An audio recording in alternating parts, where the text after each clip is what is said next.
Every Altec Lansing speaker starts behind a Hollywood movie screen, even the plastic one on your desk. It begins with one problem: filling a movie theater on 3 watts, and it ends with the company dead, the name sold off, and the real speakers still being built without it. A company bought for $1, a name later sold for $166 million. Between those two numbers sits every speaker they ever made, and the exact point the good ones stopped. And the L, in Altec Lansing, he walked out after 5 years. Then he built the company that buried it. Sound broke the movie theater. Not the projector, the room. In 1927, the jazz singer turned every silent house in America into a problem. 2,000 seats, gilded ceilings, and nothing that could push a human voice to the back row. They had cone speakers. Cone speakers didn't work, not because they sounded bad, because of the amplifiers. In 1929, there were no high-power audio tubes. You had a handful of watts, and a cone threw most of them away as heat. So the answer wasn't a bigger amplifier. It was a better shape. Western Electric built a wide-range horn for theaters that ran close to 50% efficient. Half the electricity goes in, half comes back out as sound.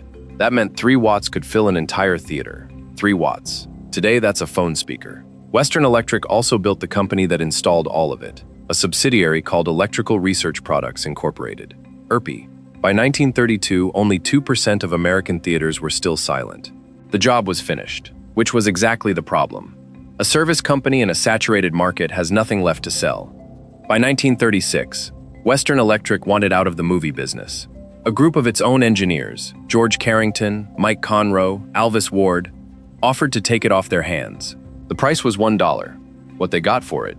$23,499.66 in spare parts, and 295 of the best-trained audio technicians in the country. They called it the All Technical Service Corporation, Altec. They could fix any sound system in any theater in America, but they couldn't build one. No factory, no drivers, no tooling. And a service company with no product has a shelf life, so they needed to buy one. And 4 miles away, the best loudspeaker builder in America was quietly going broke. In March of 1927, a man walked into a California business registry and walked out with a different name. He was born James Martini. Right before he signed, he changed his last name to Lansing, his fiance's idea. Nobody knows why he picked Lansing. Signing with him was Ken Decker. Lansing handled the engineering. Decker handled the money and the selling. Lansing Manufacturing Company was registered on March 9, 1927, building 6- and 8-inch cones for radio sets. Small speakers for small furniture. For 6 years, nothing else. And then somebody at Metro-Goldwyn-Mayer got fed up. Douglas Shearer ran MGM's sound department. He'd heard what Western Electric and RCA were selling to theaters, and he reached a conclusion that was awkward for a studio that depended on them. It wasn't good enough. In 1933, he decided to build his own. He put together a team: John Hilliard, Robert Stevens, and a Caltech physicist named John Blackburn, who said there was a guy in Los Angeles who could build transducers better than anyone. They ordered 2 parts from him: the 15XS woofer and the 285 compression driver. By 1935, they had a prototype: 4 15-inch 15XS woofers inside a reentrant bass horn, and above it a single multicellular horn driven by one 285. That bass horn alone added as much as 50% to the efficiency of the whole system. And here's the detail that shows what kind of engineer Lansing was. The 2 sections came out so well matched that it took only 2 decibels of correction to balance them. By mechanically aligning the drivers, the delay between them stayed under 1 millisecond. In 1935, no computers, by hand. They called it the Shearer horn. It covered rooms seating up to 5,000, and it won the technical award from the Academy of Motion Picture Arts and Sciences. And then something happened that says more about the industry than about the speaker. Western Electric and RCA, the 2 companies whose products Shearer had just dismissed, each got contracts to build 75 units. Western Electric called them diaphonics. RCA put them inside its photophone systems.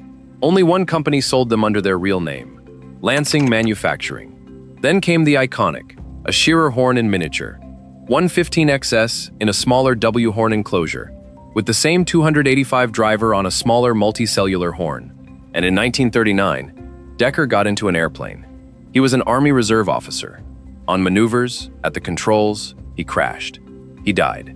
Lansing lost the half of his company that knew how to collect an invoice. The books went sideways, shipments slipped, and by 1941, selling was the only way out. And on the other side of town was a company with 295 technicians and no factory. On December 4th, 1941, 3 days before Pearl Harbor, Altec Service Corporation bought Lansing Manufacturing. The reported price was $50,000. From that day, the company was called Altec Lansing. Lansing was made Vice President of Engineering on a 5-year contract. 5 exactly, not one more. 2 speakers can never be in the same place. That's the problem. A woofer and a tweeter, 8 inches apart, radiate from 2 different points. Move a foot, and the 2 waves reach your ear at slightly different times. In a living room, you live with it.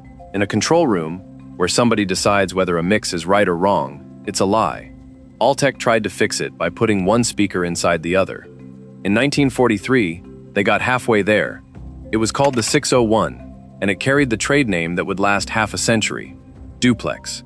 A compression driver mounted behind the woofer, its throat running through the center of the motor, and out in front of the cone through a tiny 6-cell horn. Highs and lows came from the same point in space. On paper, perfect.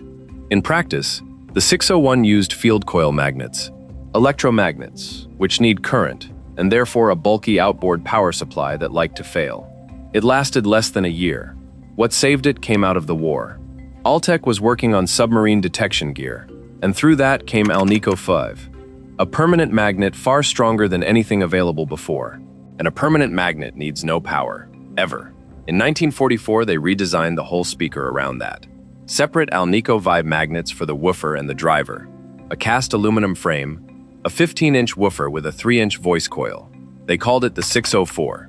The first one ran 60 Hz to 16 kHz. The 604B, from 1949 to 1952, dropped to 30 and moved the crossover to 1,000. Then the 604C, the 604E, the Alnico 604-8G, from 1973 to 1979. And when cobalt got expensive, the ferrite 604-8K. The 604 stayed in production from 1944 to 1998, 54 years. A speaker designed during the Second World War was still coming off the line when people were buying compact discs. And it wasn't there out of nostalgia. Abbey Road, Apple Records, American Sound Studio in Memphis, A&R in New York. From the 50s well into the 70s, if you walked into an American or European control room, what you were hearing was a 604. A huge amount of the music you know was mixed through this speaker.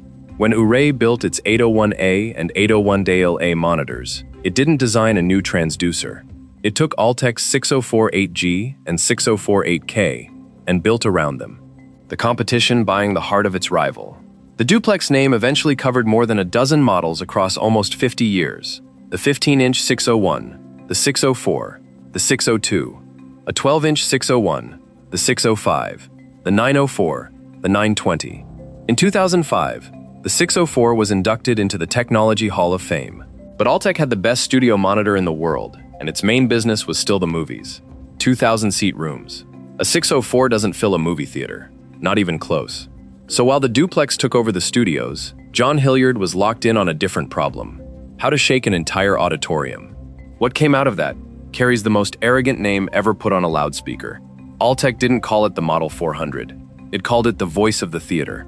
Not a speaker for theaters. The voice, the sound of the room itself. That's the kind of name that destroys you if the product can't carry it. It carried it for 40 years. For acoustics, the war was a laboratory with an unlimited budget.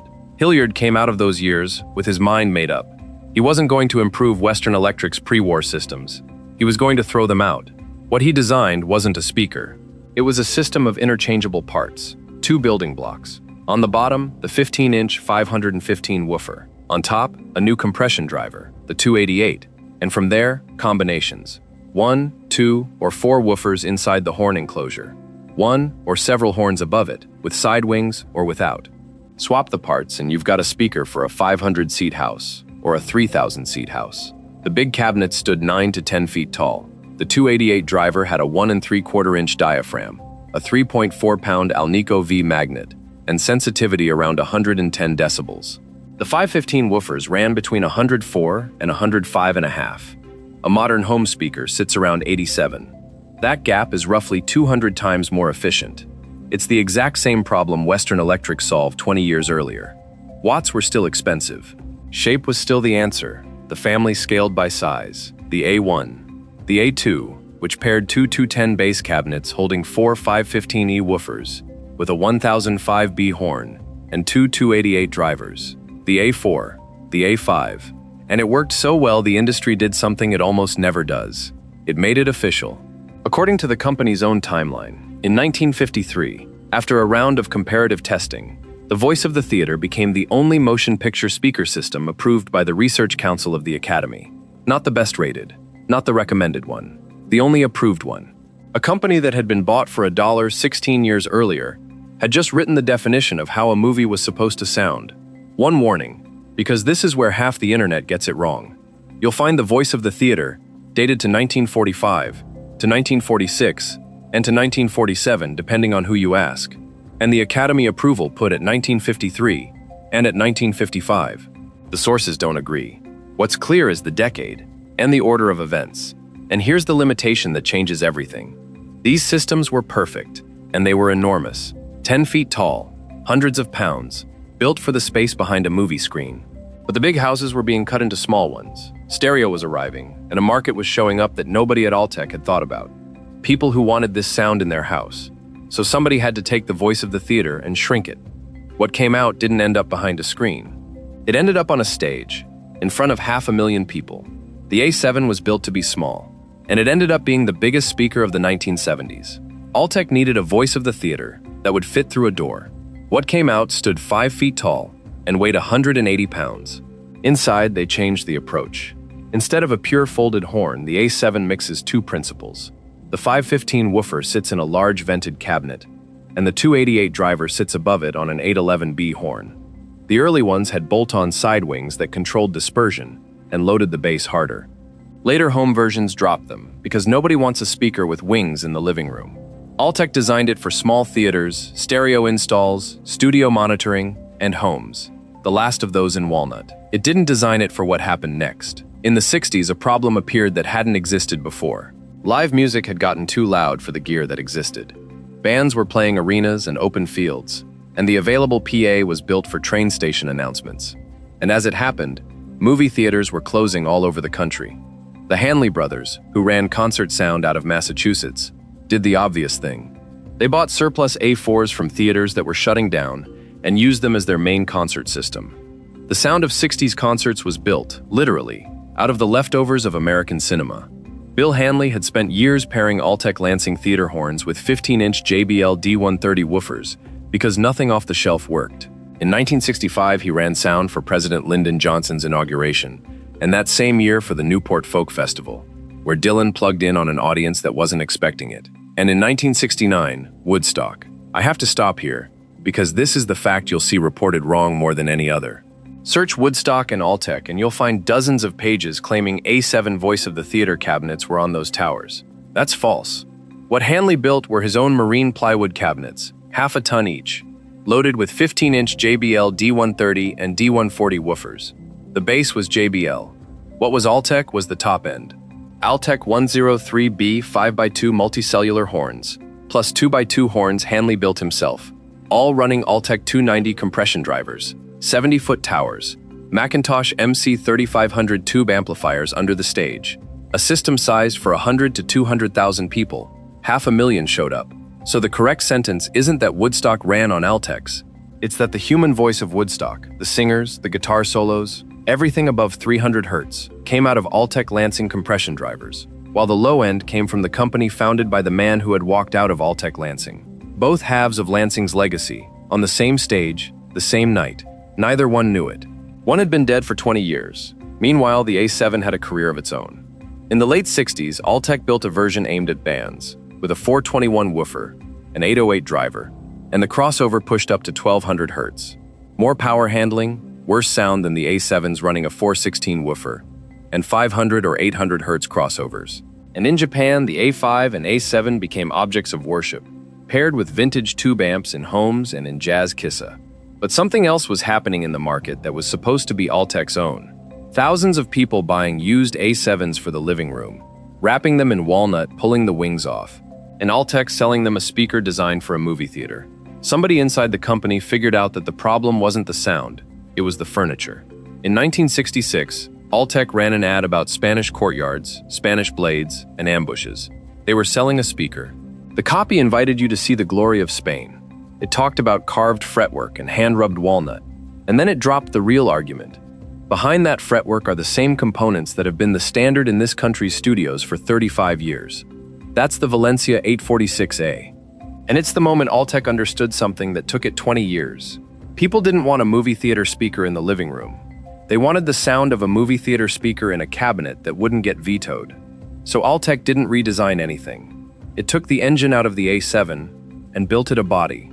Inside the Valencia is a 15-inch 416 woofer, an 806A driver, an 811B horn, and an N800F crossover network at 16 ohms. Professional components, undiluted. Outside, a low walnut cabinet with a cut fretwork face, 98 pounds apiece. If the trick is the box, you can sell the same speaker many times over. The Flamenco 848A uses exactly the same components as the Valencia. The only thing that changes is the cabinet.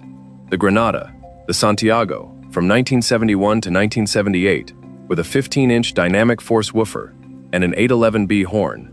The Corona 893A from 1970, a small bookshelf with a 10-inch woofer, all with Spanish names. An entire line built on the fantasy of a Seville courtyard in Ohio. The one that won was the Valencia.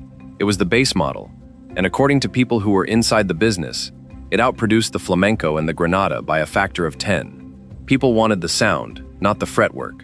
An April 1965 price list puts the 846A at $333 each, $666 a pair. That year, that money bought you a decent used car. And another date warning, you'll find the Valencia dated to 1967, but that 1965 price list exists, and so does the 1966 ad. The honest answer is mid-60s. 10 years later came what a lot of people consider the best home speaker Altec ever built, the Model 19 from 1976, a 416 8B woofer in the early run, and a 416 8Z in the later one, an 802 8G driver with the tangerine phase plug, an Altec design, an 811B horn, and a crossover network redesigned from scratch that controlled mids and highs separately instead of inheriting the A7s. 99 decibels of sensitivity. In a living room speaker, that's absurd. 1 watt of amplifier, and the Model 19 is already loud. And look at who it was up against. Klipsch was selling horns. JBL was selling the brand of the man who founded Altec Lansing. Acoustic research had done the opposite of everyone. Small sealed boxes, low sensitivity, accepting that you need more watts because watts are cheap now. And that was the trap. Altec's entire advantage existed because power was expensive. That had been the villain since 1929. But in 1976, a 100-watt amplifier cost about what a toaster cost. The problem Altec solved better than anyone was ceasing to be a problem. Altec was still building 98-pound cabinets with Spanish fretwork for people who were moving into apartments. It could still have turned. It had the engineers, the patents, the brand. What it no longer had was the money, and it hadn't lost that selling speakers. It had been taken. Altec Lansing didn't go under because it built bad speakers. It went under because somebody used it as a checking account. In the late 1950s, a Texas businessman named James Ling bought the Altec brand.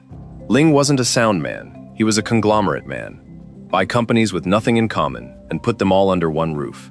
His empire ended up being called Ling Temco Vought, LTV, aircraft, electronics, steel, sporting goods, and somewhere inside it, a loudspeaker company from California. For a few years it worked. Amplifiers, the first commercial condenser microphone, Altec's part in bringing stereophonic sound into movie theaters, and then LTV ran the numbers. By around 1972, they concluded they'd taken everything out of Altec Lansing there was to take. The solution was to spin it off and float it as an independent company. But they didn't let it go clean. They loaded it with debt Altec hadn't created, debt that made LTV's balance sheet look better. The company walked out the door, carrying invoices for decisions made in another office. Altec Lansing spent the entire 1970s in handcuffs. And think about what the 70s were for sound. Touring sound exploded. The musical instrument market exploded. Home audio exploded. 3 enormous new markets, all fought on exactly the ground where Altec had been the best for 30 years. It was their decade. It was right in front of them. They couldn't enter a single one. Altec Lansing's failure in the 70s wasn't a technical defeat. It was an accounting defeat, decided before the game started. The spin-off closed in 1974. The Anaheim facilities were sold to pay down debt, and headquarters moved to Oklahoma City, and the quality started falling apart. There's one detail that sums up the state of the company better than any balance sheet. At the worst of it, according to people who were there, JBL was rejecting around 80% of the Duplex drivers it received for Array's monitors for failing spec. The company that had defined the standard for cinema sound worldwide couldn't consistently build its own flagship speaker. In 1980, Chapter 11. In 1984, Galton Industries bought it for $11 million, and this is where the name splits in two. Galton shut down the home and car audio divisions to focus everything on professional. 11 months later, Mark IV bought Galton whole, Electro-Voice included. And in 1986, a car audio manufacturer out of Milford, Pennsylvania, called Sparkomatic, licensed the Altec Lansing name. Read that again, the name. From that point on, there are two things called Altec Lansing in the world. A factory in Oklahoma City still building real professional loudspeakers, and a brand in Pennsylvania, owned by a car stereo company, with the legal right to put those two words on any consumer product. Then came Telex, which bought Altec Lansing's parent and consolidated all manufacturing into a single plant in Minnesota. In 1998, they closed the Oklahoma City factory, and that's where the original Altec Lansing ended. Not with an announcement, not with a commemorative edition, with an empty building. In May of 2000, Telex formally shut the professional division and sold the name. Sparkomatic bought it and renamed itself Altec Lansing Technologies. The speakers were dead. The two words were still alive. There's an entire generation that knows Altec Lansing and has never seen a horn in their life. To them, Altec Lansing is a pair of gray boxes next to a CRT monitor, with a subwoofer under the desk touching your leg. Playing Napster. And here's the strange part. It wasn't a scam. They were good. Sparkomatic had bought a name with no factory and no engineers, right as a market appeared that hadn't existed. In the early 90s, personal computers started shipping with sound cards, and they all came with two terrible plastic speakers, or with none. Altec Lansing Technologies went straight at it with the ACS series. And for once, the name was worth what it cost. For a lot of people in 1996, buying Altec instead of the generic brand was a real, audible upgrade. They cut deals with computer makers. If you bought a Gateway in those years, there's a good chance the speakers in the box carried those two words, and they built their own engineering. In 1996, they opened an R&D center in Kfar Saba, Israel, with ST Microelectronics, working on USB audio, surround sound, and wireless audio. It ran until 2001. The high point of that era has a model number, the ADA 890, and its light-colored twin, the ADA 885, a 4.1 system with Dolby Digital, ProLogic and SPDIF digital input, and THX certification. THX was born in the movie theater. Lucasfilm created it to guarantee a film sounded in the room the way it sounded in the studio. So in the year 2000, a set of gray plastic boxes built by what used to be a car radio company carried a seal invented to certify cinemas. The name had made it back to the movies, through the service entrance. Then came the biggest piece of luck in this second life. In late April 2003, Apple shipped the third-generation iPod with a new connector on the bottom, the 30-pin dock connector. Until then, hooking an iPod to speakers meant a cable in the headphone jack. Altec Lansing saw it before anyone, and in November of 2003, it launched the InMotion. Not speakers that happened to take an iPod, the first portable system designed from the ground up as a dock, with Class D amplification and the iPod sitting between the two speakers. They were first, and it became one of the best-selling accessories of the entire iPod economy. A whole family came out of it. The IM5 in 2005, with the dock sliding out like a drawer.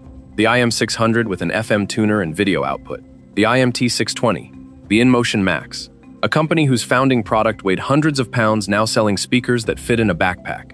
And it worked so well that in 2005, Plantronics bought Altec Lansing Technologies for $166 million. There's the second number from the beginning. $1 in 1936, $166 million in 2005. Now watch what happens to a name when it isn't attached to a factory anymore. In December of 2009, Plantronics sold Altec Lansing to a private equity firm, Profit Equity, for about $16 million net, 166 down to 16, in 4 years. In 2011, headquarters moved from Milford to San Diego, and on October 18, 2012, Altec Lansing went to auction again out of bankruptcy.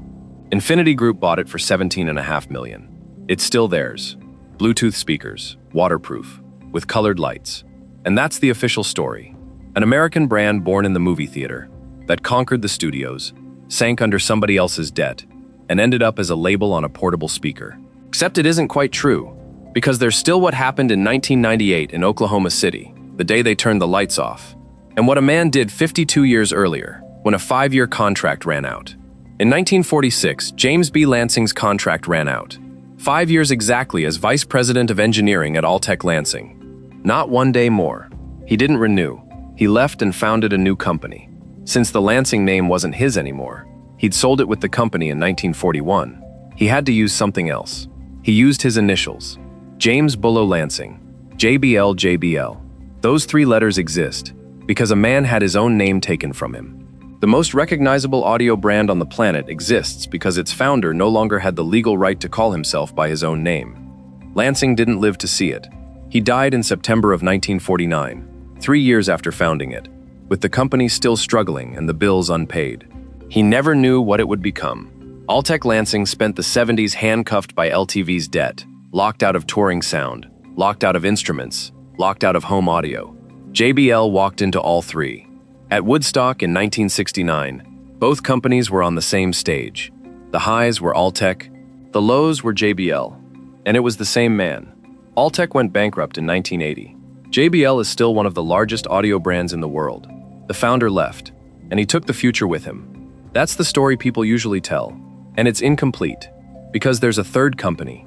Go back to 1998, to Oklahoma City, the day Telex closed the factory.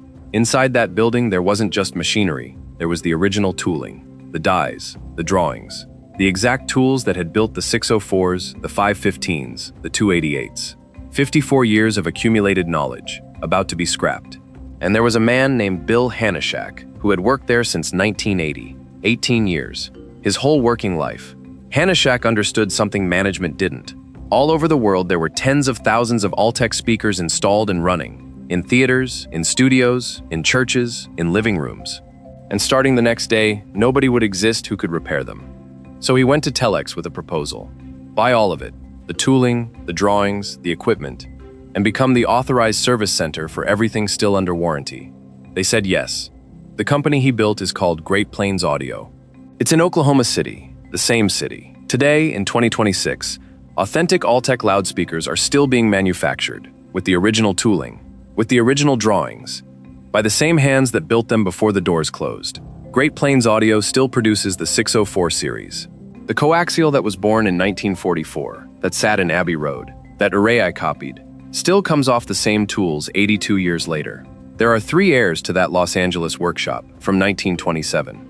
JBL has the founder's genius and none of his machines. The Altec Lansing brand, owned by an investment fund, has the name and absolutely nothing else. Not the factory, not the tooling, not the engineers, not one piece of continuity with what came before. Just 2 words with commercial value. And Great Plains Audio, which doesn't have the name and can't use it, has everything else. The steel, the drawings, the dies, the hands. The company died. The name survived empty, and the body survived with no name. Go back to the beginning. A horn loudspeaker, in 1929, able to fill a movie theater on 3 watts because nobody knew how to build stronger amplifiers. $1 on a table in 1936. 295 technicians who couldn't build anything. An engineer whose last name was bought out from under him, who answered by building an empire out of his initials. And 82 years later, in a shop in Oklahoma, somebody fires up a press from 1944, and out comes a speaker that sounds exactly like the one behind a movie screen. That's the only place Altec Lansing is still truly alive. It doesn't carry the name. There's one question left hanging. If JBL was the company that won, why isn't it owned today by anyone named Lansing? Because JBL got bought too. In 1969, 20 years after its founder died, it passed to a man who didn't even build speakers. He built amplifiers. His name was Sidney Harmon, and his story is stranger than this one, because Harmon lost control of his own company, the one with his name on it, and spent years maneuvering to get it back. Buying Lansing's company was one of the pieces of that plan. That man ended up owning most of American audio, and it all started with $5,000 and an integrated receiver. That story is right here.